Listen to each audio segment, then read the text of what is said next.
اعوذ باللہ من الشیطان الرجیم، بسم اللہ الرحمن الرحیم۔ ناظرین کرام، میں ہوں آپ کا ہوسٹ محمد انعام الرحمن اور آپ دیکھ رہے ہیں پروگرام جواب نامہ۔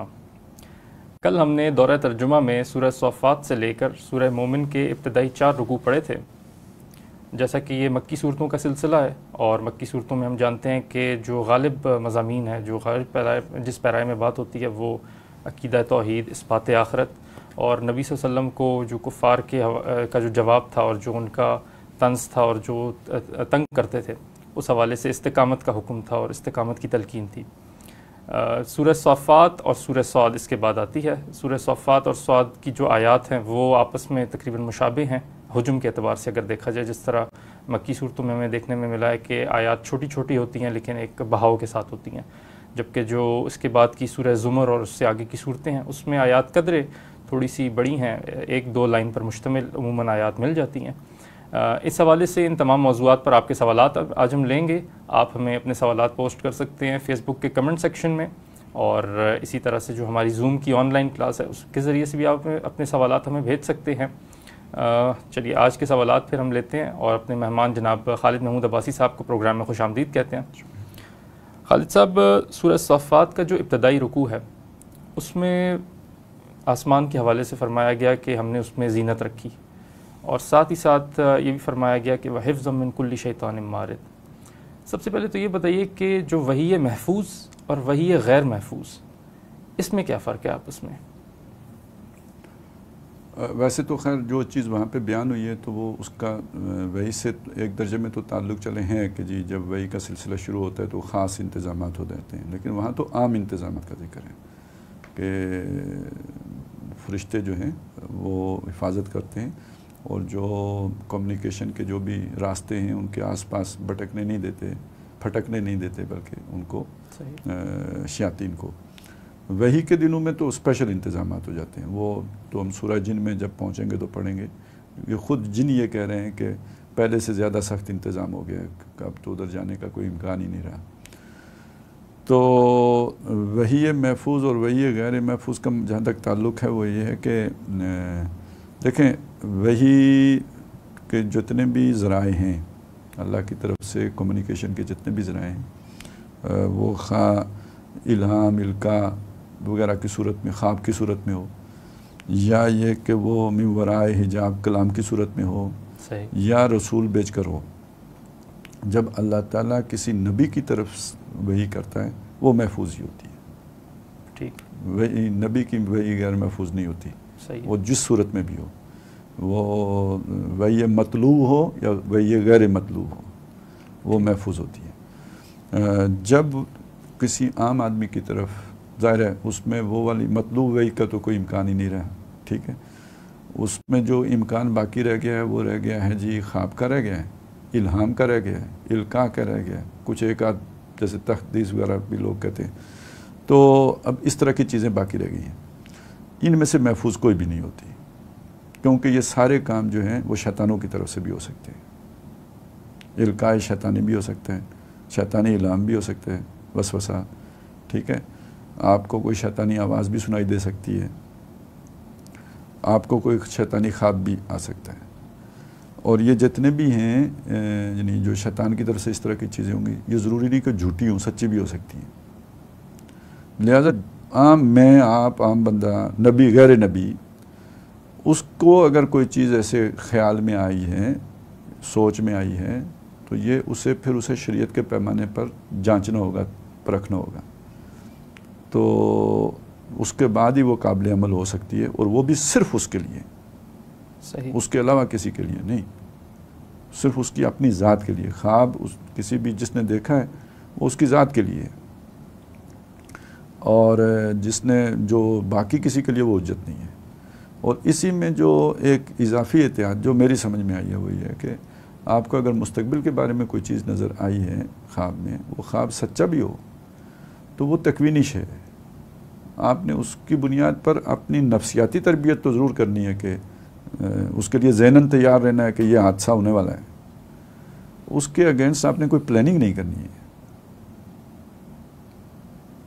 اس کو روکنے کے لیے، کیونکہ پھر تقدیر کسی دوسری طرف سے آئے گی، وہ اس سے زیادہ خطرناک ہوگا۔ تو یعنی وہ آپ کو دکھانے کا مقصد یہ نہیں ہوتا کہ آپ اس کے اگینسٹ پلاننگ کر لیں، وہ دکھانے کا مقصد یہ ہوتا ہے کہ آپ اپنی ذہنی تیاری، یہ اگر اللہ کی طرف سے ہے تو اس کی رحمت ہے کہ اس نے ایک شوق سے پہلے آپ کو ضروری تیاری کا موقع دے دیا ہے. صحیح. تو یہ بے وقوفی کی بات ہوگی کہ آپ اس سے کوئی دائیں بائیں نکلنے کی کوشش کریں، وہ دوسری طرف سے آ جائے گی، پھر آپ کے لیے وہ رحمت نہیں بنا پھر. ٹھیک ہے. تو اسی طرح آزمائش کے لیے وہ آپ کو ایک سچا خواب مستقبل کا شیطان کی طرف سے بھی آ سکتے ہیں. ٹھیک ہے. یعنی اگر فرض کریں شیطانوں میں سے کسی نے کوئی بات سن لی کہ اب آپ کے حوالے سے یہ ہونے والا ہے، کوئی فرشتوں نے آپس میں بات کی، سن لی، اندازہ لگا لیا، وہ آپ کو خواب میں آگے شیطان نے بتا دیا، تو اور اس کے بعد آپ لگ گئے پلاننگ میں اس کی، تو یہ آپ کو شیطان نے بہکا دیا. بظاہر خواب سچا ہے، وہ واقعہ ہوگا، آپ سمجھیں گے میں کوئی روحانیت کا مقام طے کر گیا ہوں. تو اس لیے یہ مستقبل کے حوالے سے اگر کوئی چیز آپ کو خواب وغیرہ میں نظر آ بھی جائے تو بہرحال ایک تو یہ کہ وہ غیر محفوظ ہے، آپ کو یہ نہیں پتہ کہ یہ واقعتاً اللہ کی طرف سے آیا یا کسی اور کی طرف دوسری سورسز سے آیا. اور دوسرا یہ کہ آپ کو اگر سچا خواب بھی مستقبل کا آتے ہیں تو اس واقعے کے اگینسٹ آپ کو پلاننگ نہیں کرنی چاہیے. صحیح. اسی سورہ مبارکہ میں جس طرح آیا کہ وہ کان لگا کر جو شیاطین انس ہیں وہ وحی کو یا جو بھی اللہ کی طرف سے احکامات نازل ہو رہے ہوتے ہیں فرشتوں پر، ان کو کان لگا کر سنتے ہیں یا سننے کی کم از کم کوشش کرتے ہیں. کیا شیاطین انس کے ساتھ ساتھ شیاطین جن کے ساتھ ساتھ شیاطین انس بھی ان کی معاونت کرتے ہیں یا مستقبل میں کسی وقت میں ان کی معاونت کر سکتے ہیں اس مشن پہ؟ ہاں، یہ جو آپ کا سوال ہے نا، یہ ذرا یعنی قابل غور ہے. میرا اشارہ یعنی ٹیکنالوجی کی جو بھی اٹھانا ہے میں سمجھتا ہوں کہ یہ قابل غور سوال ہے، اس لیے کہ دیکھیں انسان کو اللہ تعالیٰ نے دیا خلافت. صحیح. جس کی وجہ سے فرشتے اس کے کام میں رکاوٹ نہیں ڈالتے، وہ سیدھا کرے ٹیڑھا کرے فرشتے رکاوٹ نہیں ڈالتے. تو جو نو گو ایریاز ہیں شیاطین کے لیے، اگر انسان اپنی ٹیکنالوجی، ویسے تو اڑ نہیں سکتا، آسمانوں پہ نہیں جا سکتا، لیکن ٹیکنالوجی کی مدد سے اگر آسمانوں پہ چلا جاتا ہے تو وہ انسان کے لیے نو گو ایریا نہیں ہوگا. تو انسان کے لیے بیریئر تو یہ ہے کہ وہ فرشتے کی گفتگو نہیں سن سکتا. یہ اللہ کا حفاظتی جو بھی ایک وہ اللہ نے پورا نظام بنایا ہے، تو انسان تو نہیں سن سکتا. لیکن اگر آپ کے ساتھ جن بھی چلے جاتے ہیں، آپ کی کسی سیٹلائٹ میں بیٹھ کے کیریئر بن جائے انسان، ٹھیک ہے، انسان کیریئر بن گیا تو وہ بھی ساتھ چلے گئے، تو اب ان کو ایک طرح کا تحفظ، وہ آپ مورچہ بن گئے جن کا، آپ وہ بختر بند گاڑی بن گئے جس میں جن سوار ہے. ٹھیک ہے. تو اب یہ ایک بالکل نئی شے پیدا ہو گئی. اس کے لیے ہمیں کہیں کوئی رہنمائی نہیں ملے گی. اشارہ ہے ایک جگہ قرآن مجید میں، وہ کہاں پہ؟ وہ جب ہم پڑھیں گے سورہ رحمان میں پہنچیں گے نا جی، تو وہاں پہ چونکہ جنوں اور انسانوں دونوں سے خطاب ہے. اچھا. ٹھیک ہے. تو جب وہ درمیان میں آتے ہیں نا، یا معاشر الجن والانس ان استطعتم ان تنفذوا من اقطار السماوات والارض فانفذوا لا تنفذون الا بسلطان. ٹھیک ہے. تو اب سائنسی ترقی سے یہ تو ہو گیا نا، فضا میں اور خلا میں جانا تو شروع ہو گئے نا. عروج آدم خاکی سے انجم سہمے جاتے ہیں، انجم سہمے جاتے ہیں. تو انجمنوں پہ ان کا بھی تو بسیرا ہے. ٹھیک ہے. ان کے وہ کلے ہیں. ٹھیک ہے. تو اگلی جو اس سے آگے جو آئے تھے نا، وہ یرسل علیکما شواظ من نار ونخاس فلا تنتصرا. یہاں اب ضمیر دونوں کی طرف ہے نا، مخاطب ضمیر تثنیہ ہے، جن و انس کی طرف. جی، جن اور انس کی طرف ہے. تو ایک جگہ پہ جا کے انسانوں کو بھی مار پڑے گی. اچھا. تو اس میں جو چیز سمجھ میں آتی ہے وہ یہ کہ انسان کو جو خلافت دی گئی ہے وہ زمین کی دی گئی ہے. تو وہ اگر کوئی اس سے آگے جو بھی اب اللہ کی تکوین میں جو زمین کا جو سفیر بنے گا اس سے باہر اگر جائے گا نا، جو وہ کوئی ایسا ریڈ زون ہے، تو اس میں پھر یہ نہیں دیکھا جائے گا کہ یہ انسان آیا ہے یا جن آیا ہے، پھر دونوں کو مار پڑے گی. صحیح. ٹھیک ہے. اب یہ کہ کوئی دیکھیں، اب بھی ہو سکتا ہے پڑھ رہی ہو، مطلب ناسا کی کوئی جو ہے نا شٹل، وہ اگر ایسے کسی فرشتے کے کسی میزائل کی زد میں آ گئی تو وہ یہ بتائیں گے کہ کسی غیر مرئی مخلوق کے میزائل نے شٹل تباہ کر دی ہے. فنی خرابی سے تباہ ہوگی نا، ہوتی رہتی ہے نا فنی خرابی سے تباہ. تو بس صحیح.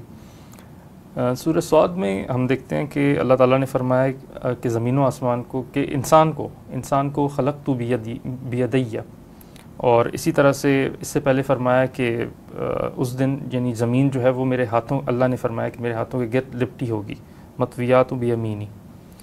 تو اب یہ اللہ کا ہاتھ اور یعنی اس کے ہاتھوں کے گرد لپٹے ہونا، اس طرح کی جو چیزیں ہیں، ہمیں اس کے بارے میں کیا رائے قائم کرنی چاہیے، یا اس طرح کی جو اس کی کیا تعویل ہمیں کرنی چاہیے، اس طرح کے جو فریزز ہیں قرآن میں؟ پہلی بات تو یہ ہے نا کہ آپ اپنے ہاتھ پہ اسے نہیں قیاس کر سکتے، انسانی ہاتھ پہ لیس کمثلہ شیء، صحیح ہے، ٹھیک ہے، اس کا ہاتھ دیکھیں، ہم یہ تو مانتے ہیں نا اللہ سنتا ہے، اب کیسے سنتے ہیں ہمیں نہیں پتہ، یہ ہم مانیں گے اللہ دیکھتا ہے، کیسے دیکھتا ہے یہ ہمیں نہیں پتہ۔ تو ہاتھ کے جو کام ہیں وہ طاقت کا مظہر ہے، ہاتھ استعارہ بھی ہو سکتا ہے، صحیح، ٹھیک ہے، اور جو بھی ہاتھ جو کام کرتا ہے تو وہ کام تو ہم سمجھ سکتے ہیں کہ اللہ تعالیٰ کی قدرت میں ہوگا، صاحب اللہ کے قابو میں ہوگا، ٹھیک ہے جی، اللہ کے بس میں ہوگا، اس طرح کا معنی مفہوم تو لے سکتے ہیں، لیکن اس سے یہ کہ اپنے ہاتھ پر اسے قیاس کر لیں، یہ تو بالکل یعنی قرآن مجید کی دوسری قطعی آیات کے سے خلاف مضمون ہو جائے گا، صحیح، ٹھیک ہے نا۔ پہلی بات تو یہ مطلب اسے آپ اس طرح نہیں لے سکتے۔ دوسرا یہ ہے کہ یہی تو متشابہات ہیں، ان سے وہی اجمالی مفہوم لے لیں جو آپ ہماری رہنمائی کے لیے مقصود ہے، جتنا ہمیں معلوم ہونا چاہیے اتنا آپ کو مل جائے گا۔ اس کو اس طرح معلوم کرنا جیسے محکمات کو معلوم کیا جاتا ہے، تو یہ پھر آپ کو زیغ کی طرف، کجی کی طرف، ٹیڑھ کی طرف لے کے جائے گا۔ اس کا حتمی علم ہمیں نہیں مل سکتا، اس کا حتمی علم ہمیں، اس کی تعویل صحیح ہمیں نہیں معلوم ہو سکتی، صحیح، اجمالاً بس ٹھیک ہے، اتنی سمجھ آ گئی نا یہ ہوگا، بس اتنی کافی ہے، جب ہوگا تو دیکھ لیں گے، اس وقت بھی پتہ نہیں سمجھ آئے گی یا نہیں آئے گی، لیکن بہرحال اب بھی ہمارے سامنے بہت کچھ ہو رہا ہوتا ہے، نہیں سمجھ آ رہی ہوتی۔ ٹھیک، خالد صاحب، یہ جو صورتیں چل رہی ہیں، سلسلہ ہے، اس میں توحید کا جو عنصر ہے وہ بہت غالب ہے، اور توحید کا پیغام بہت ہی زیادہ ٹھونک ٹھونک کر بیان کیا جا رہا ہے اللہ کی طرف سے۔ یہ بتائیے کہ توحید کے مقابلے میں جو بات کی جاتی ہے شرک کی، شرک اور گمراہی، کیا ہر دور میں یہ ایک جیسی رہتی ہے یا شکل بدل بدل کر آتی ہے؟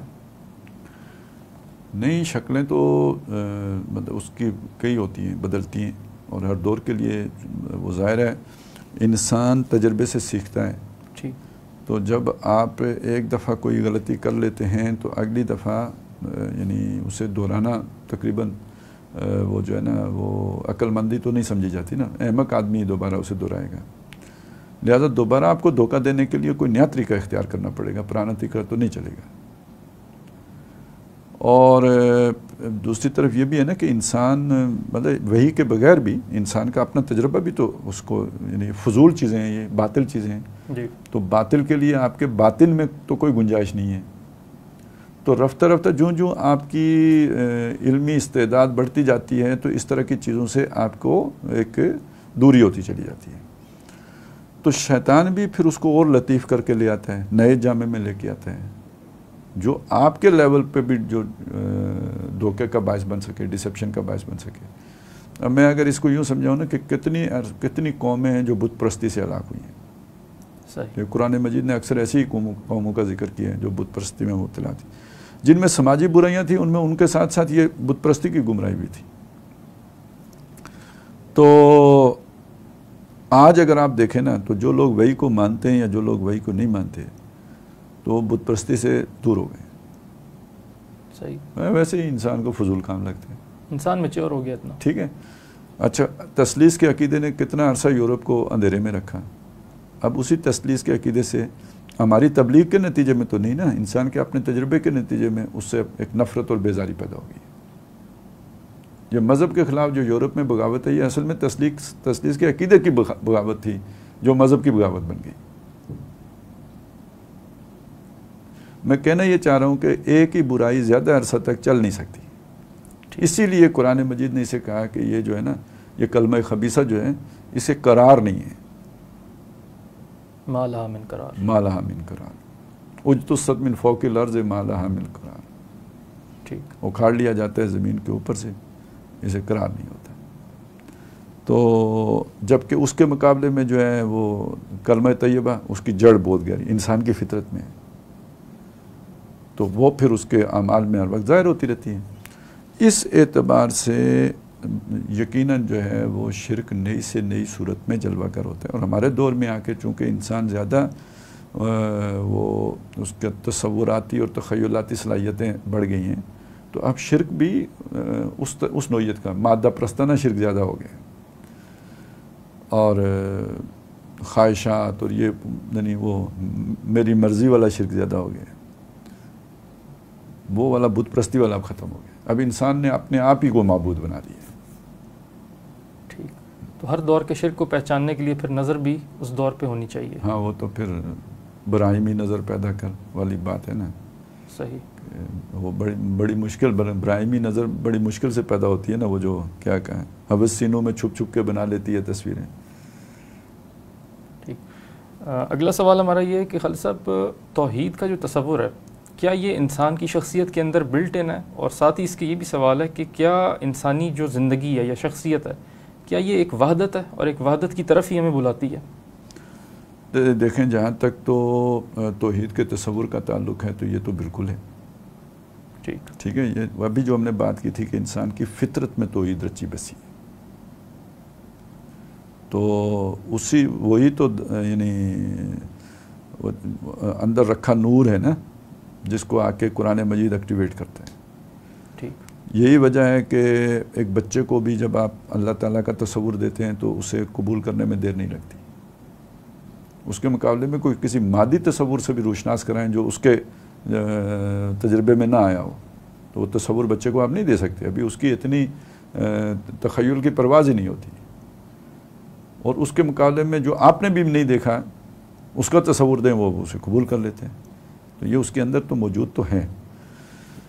رہ گیا جہاں تک انسان ایک، اس میں کوئی شک نہیں ہے کہ انسان ایک مطلب مرکزی خیال کے تحت ہی ایک اس کے اندر مرکزیت پائی جاتی ہے، اور وہ اسی اس کی جو فطرت ہے اور یہ جو نظریہ توحید ہے در حقیقت اسی کے گرد اس کی ساری شخصیت کی اٹھان ہے، اسی پہ وہ مطمئن رہتا ہے، اسی سے اسے سکون ملتا ہے۔ الا بذکر اللہ تطمئن القلوب۔ جب آپ اس سے ادھر ادھر ہوتے ہیں، خواہ خواہشات کی وجہ سے ہوں یا غلط نظریہ عقل کی سلامتی نہ ہونے کی وجہ سے ہوں، تو اس کا نتیجہ بہرحال دل کی عدم اطمینان، بے چینی، بے قلعی، نفسیاتی عوارض کی صورت میں لازمی ظاہر ہو کے رہے گا۔ ٹھیک، تو یہ تو انسان یوں سمجھے یہ تو صرف دل میں ہی نہیں، اس کی پوری شخصیت کا حصہ بن جاتے ہیں، یعنی پورا اس کے اوپر چھائی ہوتی ہے یہ سوچ، اور اس سے دائیں بائیں ہو کے اسے چین نصیب نہیں ہوتا۔ صحیح۔ نیکسٹ کوسچن ہے کہ ان صورتوں میں جس طرح سے توحید کا ذکر ہوا اور پھر اس کے بعد توحید کے عقیدے سے آگے بڑھ کر توحید عملی کا بھی ذکر ہوا، آج مسلمانوں میں توحید عقیدے کی سطح پر تو پائی جاتی ہے بڑی تعداد میں، لیکن وہ جو عقیدے کی سطح پر توحید ہے وہ عمل کا روپ نہیں دھارتی، یعنی کہ وہ ایک زندہ قوت کے طور پر مینیفیسٹ نہیں ہوتی ہے کہ مسلمان کے عمل میں۔ اس کی کیا وجہ ہے؟ اصل میں اس کی ایک وجہ تو یہ ہے کہ ویسے تو ایک دنیا میں کبھی ایک فرقہ گزرا ہے نا مرجیہ کا۔ جی، مرجیہ کا عقیدہ یہ تھا کہ بس آپ ایمان لائے ہو، کلمہ آپ نے پڑھا ہے، نجات پا جاؤ، تو آپ نے عمل کی اس سے کوئی ضرورت، مطلب وہ لازمی نہیں ہے، عمل کے بغیر بھی نجات پا جاؤ۔ تو اب ہمارے ہاں اصل میں اگر آپ دیکھیں نا تو ہم سارے ہی مرجیہ ہو گئے ہیں۔ ویسے تو ہم انفی بھی ہیں، ویسے تو ہم غیر مقلد بھی ہیں، ویسے ہم میں شیعہ بھی ہیں، ویسے ہم میں مختلف مسالک ہیں، ٹھیک ہے، اچھا ہم میں اب سیکولر اور لبرل بھی ہیں، لیکن ہر بندے کو ٹٹول کے دیکھو تو وہ اندر سے حقیقت میں مرجیہ نکلے گا۔ صحیح۔ اور اس کو اگر آپ نے جیسے پوچھا اس طرح اگر آپ دیکھیں، یہ تو میں نے آپ ہی کے سوال کو ہی گویا وہ واضح کر دیا ہے، اس کی تائید کر دی ہے کہ بھائی سوال بنتا ہے، لیکن وجہ اس کی کیا ہے؟ قرآن مجید کے مطالعے سے اس کی وجہ سمجھ میں جو آتی ہے وہ یہ ہے کہ ایمان اللہ پر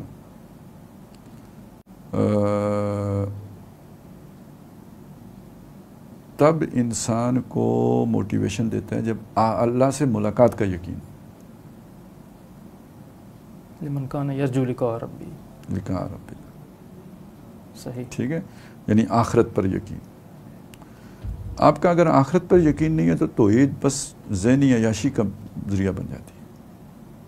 اچھا، اس طرح بھی ہوتا ہے. ہاں، تو کتنی اچھی تقریر کریں گے، توحید کی تقریر آپ کو لطف بھی دے گی، لذت بھی آئے گی. خواہ وہ اللہ کی محبت ہو، وہ رسول کی محبت ہو، وہ بس قول و کال تک رہ جائے گی، وہ عمل کی صورت نہیں دھار سکے گی جب تک اللہ کے سامنے پیش ہونے کا یقین نہ آپ کو آئے. صحیح. تو یہی وجہ ہے نا کہ قرآن مجید جو مشرکین یعنی جو پہلے شروع میں نازل ہوا اس میں سارا زور ایمان بالآخرہ پہ ہے، سارا زور ایمان پہ. ہم یہ کہیں گے کہ جی ہمیں تو ایمان بالآخرہ ہے، بھائی وہ ایمان بالآخرہ ہمارا بہت دھندلا سا ہے. پھر اس کے ساتھ ہم نے غلط تصورات اتنے پال لیے ہیں. کہیں یہ ہے کہ جی امت مرومہ ہے تو نبی صلی اللہ علیہ وسلم نے اپنی امت کو بخشوا لیا ہے، کہیں پہ یہ بھی ہے کہ جی اللہ بہت غفور الرحیم ہے، سفارش کا تصور بھی ہے. ان ساری چیزوں نے مل کے ایمان بالآخرہ کو غیر مؤثر کر دیا ہے. ٹھیک ہے. تو پھر اس کے بعد بے عملی تو اس کا لازمی نتیجہ ہے. جب آپ محاسبے کا، اکاؤنٹیبلٹی کا، دنیا میں بھی دیکھیں کوئی چیک اینڈ نہ ہو تو پھر آپ بیلنس تو نہیں مینٹین رکھ سکتے. صحیح. اور یہی قرآن مجید نے سمجھایا کہ انسان سرکش ہو جاتا ہے جب وہ دیکھتا ہے پوچھ نہیں ہو رہی. ان الانسان لیطغی ان رآہ استغنی ان الی ربک الرجعی. ابھی نہیں ہو رہی نا تو ہونی ہے، تم نے رب کی طرف لوٹ کے جانا ہے. یہ یقین ہوگا تو پھر وہ سیدھا ہو جائے گا، نہیں ہوگا تو رسالت اور توحید دونوں تمام تر علم کے باوجود ان کا تفصیلات کے ساتھ، یقین کے ساتھ، حقیقی ایمان کے ساتھ بھی وہ عمل کی طرف رجحان نہیں ہوگا. ٹھیک.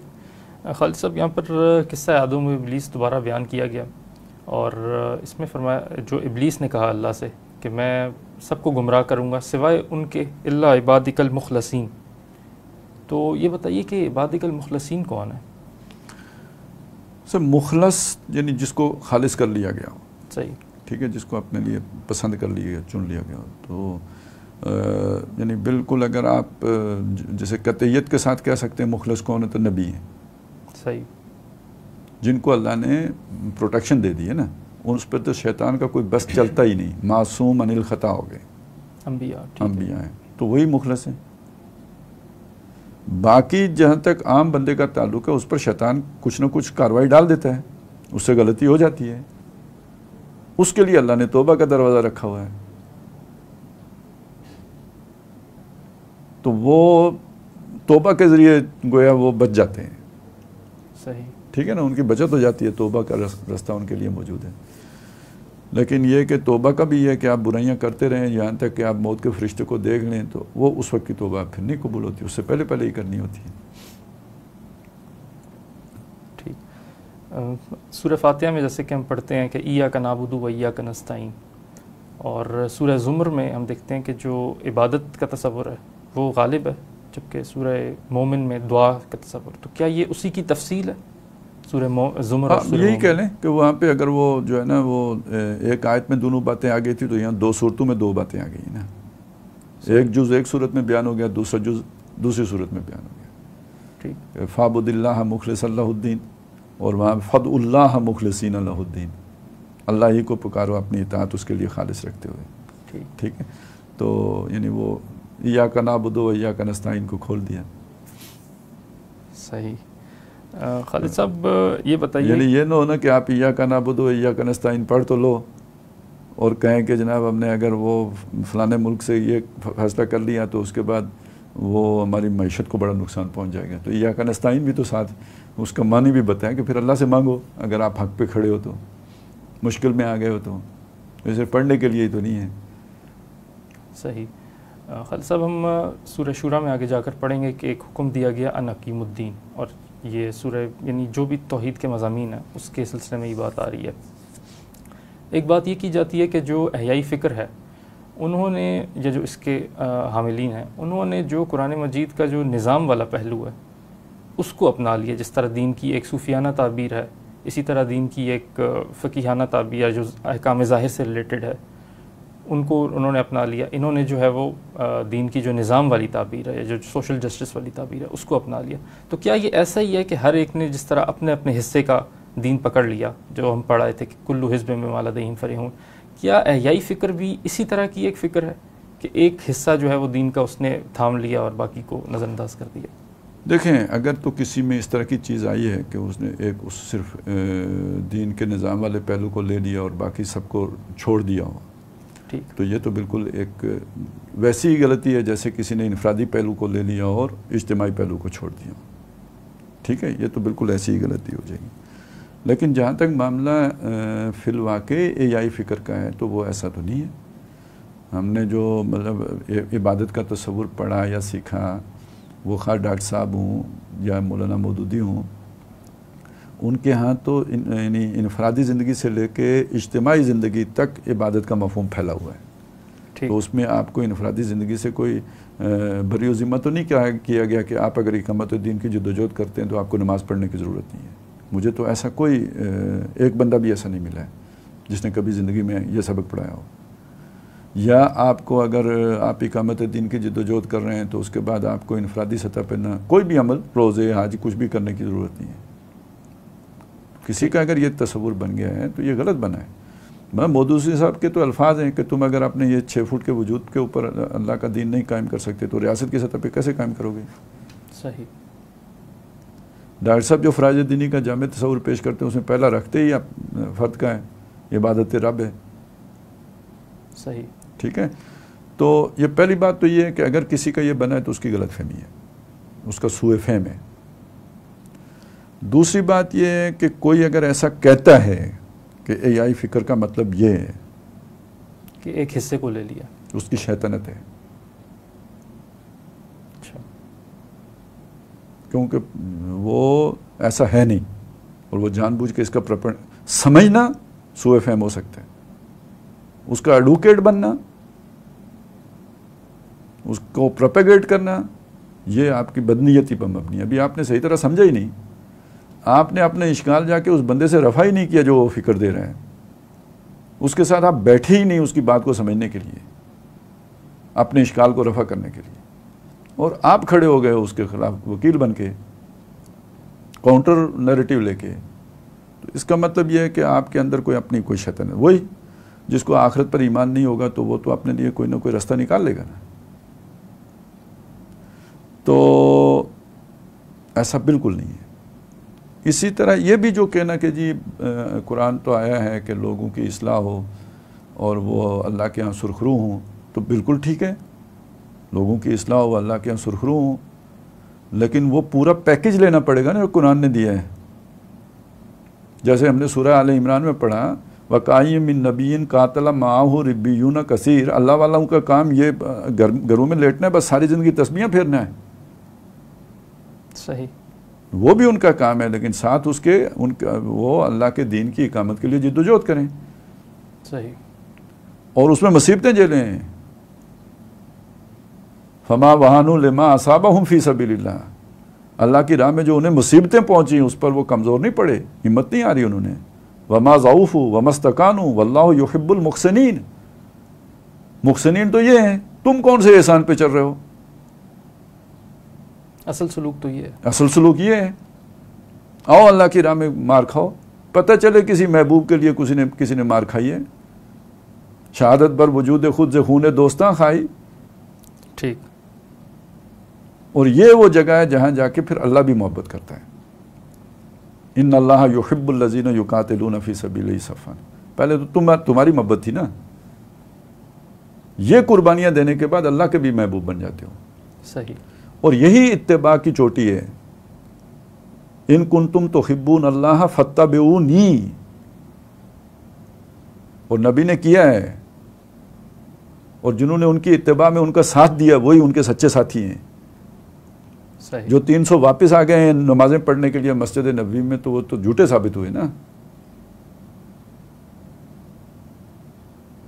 یہ ترتیب ہے، یہ تدریج ہے. اس کا یہ مطلب نہیں ہے کہ آپ نماز نہ پڑھیں، اس کا یہ مطلب نہیں کہ آپ تہجد نہ پڑھیں، اس کا یہ مطلب نہیں آپ کوئی انفرادی عمل نہ کریں. اصل میں جس بات پہ تنقید ہوتی ہے وہ یہ کہ آپ اپنی ذات میں تو گم ہو کے رہ گئے، لیکن اس سٹرکچر کا خیال نہیں کیا جس کا آپ حصہ ہیں، اور اس کی اصلاح کے بغیر آپ کی اصلاح ہو نہیں سکتی. موجودہ اب تو بہت دنیا بدل گئی ہے، اب اس دنیا میں آپ کی انفرادیت باقی کیا رہ گئی ہے؟ آپ کا 80% سے زیادہ حصہ زندگی کا تو اجتماعیت میں جکڑا ہوا ہے. وہ اجتماعیت نہیں ٹھیک ہوگی تو آپ کی اصلاح، آپ کا تزکیہ کیسے ہو جائے گا؟ موٹی سی بات ہے یار. آپ بڑے ہمت والے جنگل میں جا کے بیٹھ گئے ہو، یہ کوئی بلال ایمان لاتا ہے، اس کو کوئی ستاتا ہے، کوئی جادوگر ایمان لاتے ہیں، ان کی گردنیں اڑتی ہیں، پھانسی لگتے ہیں، سولی چڑھتے ہیں. اتنی ہمت کون لائے گا ایمان لانے کے لیے؟ جب تک آپ وہ سٹرکچر نہ ٹھیک کر دو تاکہ لوگوں کے لیے آسانی پیدا ہو جائے اللہ کی راہ پہ چلنے میں. اس سے آپ نے فرار حاصل کرنے کے لیے، فرار عن الزحف، میدان جنگ سے جیسے کوئی بھاگتا ہے مشکلات سے بھاگنے کے لیے، اتنے لمبے لمبے تو بہانے ان کو نہیں سوجے تھے جو اذا اظلم علیہم قاموا تھے، جو اب لوگوں نے بنا لیے اور نیکی کے نام پہ. ہاں ایک بندہ تھا ادھر بھی، اس نے نیکی کے نام پر غزوہ تبوک سے پہ جانے سے انکار کیا تھا. ابو عامر راہب نہیں، وہ جو جند بالقیس تھا یا کیا تھا، ایتینی، وہ جس نے کہا تھا کہ ولا تفتنی اے ذلی ولا تفتنی، مجھے اجازت دے دیجئے، مجھے فتنے میں نہ ڈالیے. میں بہت نیک آدمی ہوں ویسے، لیکن حسن پرست ہوں. وہاں جاؤں گا تو کسی گناہ میں ملوث ہو جاؤں گا، گناہ سے مجھے بچائیے، جنگ پہ ساتھ لے کے نہ جائیے. غلطی سے بچا رہا ہوں میں، اپنا انفرادی وہ کر لوں. الا فی الفتنۃ سقطوا، فتنے تو میں تو پڑھ چکا. تو ویسے ہی یہ سارے لوگ فتنے میں پڑ چکے کہ جو ان مشکلات سے بھاگنے کے لیے یہ ٹھنڈی چھاؤں جو ہے نا، وہ تلاش میں ٹھنڈی چھاؤں کے بہانے کے لیے کہتے ہیں جی ہم تزکیہ، بہانے کے لیے کہتے ہیں انفرادی زندگی، بہانے کے لیے کہتے ہیں انفرادی نجات. انفرادی نجات کیسے ہوگی جب تک آپ یہ سارا کام نہیں کریں، پورا پیکج نہیں لیں گے، ادخلوا فی السلم کافہ پہ عمل نہیں کریں گے. صحیح. نیکسٹ کوشچن دعا کے حوالے سے ہے، اور اس میں سوال یہ آیا ہے کہ کچھ لوگ یہ تصور دیتے ہیں کہ چونکہ ہم بہت نیک ہیں اور ہم نے بہت ریاضتیں کی ہیں اور غیر معمولی ریاضتیں کی ہیں، لہٰذا عام انسان جو ہیں ان کو ہمارے واسطے سے اللہ سے دعا مانگنی چاہیے اور ہم ان کی مرادیں جلدی پوری کروا دیں گے. اس تصور کے بارے میں آپ کیا کہیں گے؟ نہیں، میں تو سمجھتا ہوں کوئی اگر بندہ اس طرح کہتا ہے تو وہ تو بہت ہی غلط فہمی کا شکار ہے، بہت غلط بات ہے جو وہ کہہ رہا ہے. صحیح. کسی کے بارے میں کسی کا یہ خیال ہے کہ وہ مستجاب الدعوات ہے تو یہ اس کی پھر بھی کوئی گنجائش نکلتی ہے. صحیح. ٹھیک ہے. لیکن اصل بات جو سمجھنے کی ہے وہ یہ ہے کہ یار اللہ تعالیٰ جب کہتا ہے کہ میں تمہاری پکار پہ سنتا ہوں، لبیک کہتا ہوں، تو جیسے ہم نے سورہ مومن میں پڑھا کہ جو اللہ تعالیٰ کہتا ہے کہ ادعونی، مجھے پکارو، استجب لکم، میں تمہیں جواب دیتا ہوں.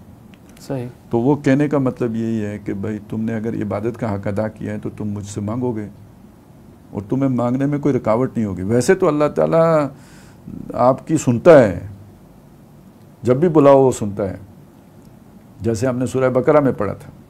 لیکن مسئلہ یہ ہے کہ انسان خود جب اس نے چوری کی ہوئی ہو، ڈنڈی ماری ہوئی ہو، اللہ کے حق میں اس نے کوئی تقصیر کا مرتکب ہوا ہو، تو اس کی اپنی ایک دل میں رکاوٹ بن جاتی ہے کہ میں گناہ گار آدمی ہوں، میں اللہ سے کیسے مانگوں گا. صحیح. ٹھیک ہے. اس وجہ سے وہ پھر اپنی اس باطنی چور کی وجہ سے وہ کہیں متلاشی ہوتا ہے کہ کسی کو کہوں کہ وہ میرے لیے دعا کر دے. تو اللہ کو نہیں پتہ کس کے لیے کر رہا ہے. تو وہ تو کوئی چھپی ہوئی بات تو نہیں ہوتی، لیکن اصل میں یہ اپنے دل کا چور ہوتا ہے جس وجہ سے انسان کو رکاوٹ پیش آتی ہے. صحیح. ویورز کی طرف سے مزید سوالات بھی آتے جا رہے ہیں. ہمارے ویور ہیں، ان کا سوال ہے کہ استاد محترم 3 باتیں ہیں جو مجھے آپ سے پوچھنا تھیں. نمبر 1، مدینہ کو آپ اسلامی ریاست کے لحاظ سے کن باتوں کی وجہ سے تسلیم نہیں کرتے؟ 3 سوال ہیں میرے خیال ہے، پہلا یہ لے لیتے ہیں.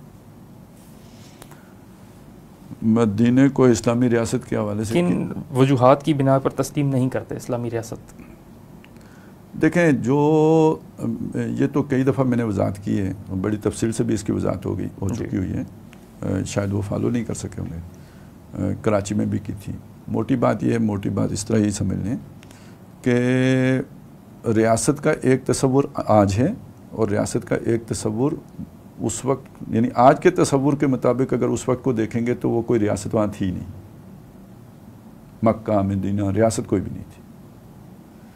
پہلے وقتوں میں جو ہمیں اپنی کتابوں میں ریاست کا تصور ملتا ہے تو ریاست دو معنوں میں سمجھ میں آتی ہے۔ ایک جیسے آج بھی ریاست باولپور ہے، ریاست کشمیر ہے، ٹھیک ہے، ہندوستان میں کئی ریاستیں تھیں، تو یہ اصل میں ایک جو بادشاہ ہوتا تھا یا جو بھی وہ کیا ہوتا تھا راجہ، تو سمجھے وہی ریاست ہوتا تھا، ٹھیک ہے، اس نے ایک علاقہ قبضہ کیا ہوا ہے تو اس کی ریاست ہے۔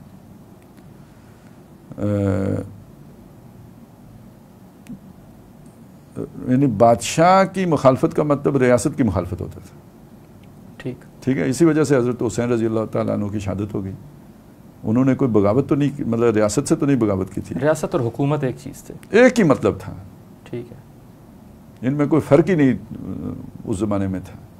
جیسے آج تو ہوتا ہے نا ریاست اور سیاسی حکومت، یہ دو بالکل الگ، وہ تو ریاست کا ایک ادارہ ہے نا، ریاست کو چلانے کی مشینری ہے، ٹھیک ہے، حکومت، یعنی جو پوری مشینری ہے اس کا جو ہیڈ ہوتا ہے، وزیر اعظم ہو یا صدر ہو، وہ انتظامیہ کا وہ ہوتا ہے نا۔ تو کہنے کا مطلب یہ ہے